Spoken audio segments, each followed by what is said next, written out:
ಮೈಸೂರಿನ ಮಳವಳ್ಳಿಯಲ್ಲಿ ಸಂಭವಿಸಿದ ರಸ್ತೆ ಅಪಘಾತದಲ್ಲಿ ಸುಳ್ಯದ ಯುವಕ ಮೃತಪಟ್ಟ ಘಟನೆ ಶುಕ್ರವಾರ ಮುಂಜಾನೆ ನಡೆದಿದೆ.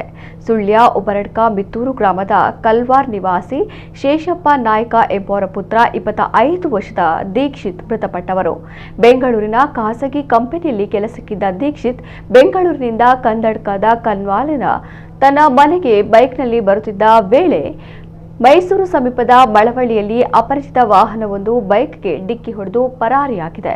ಘಟನೆಯಲ್ಲಿ ಗಂಭೀರವಾಗಿ ಗಾಯಗೊಂಡ ದೀಕ್ಷಿತ್ ಅವರನ್ನ ಸ್ಥಳೀಯರು ಸಮೀಪದ ಆಸ್ಪತ್ರೆಗೆ ಕರೆದೊಯ್ಯುವ ವೇಳೆ ಅವರು ಮೃತಪಟ್ಟಿದ್ದರು ಎನ್ನಲಾಗಿದೆ.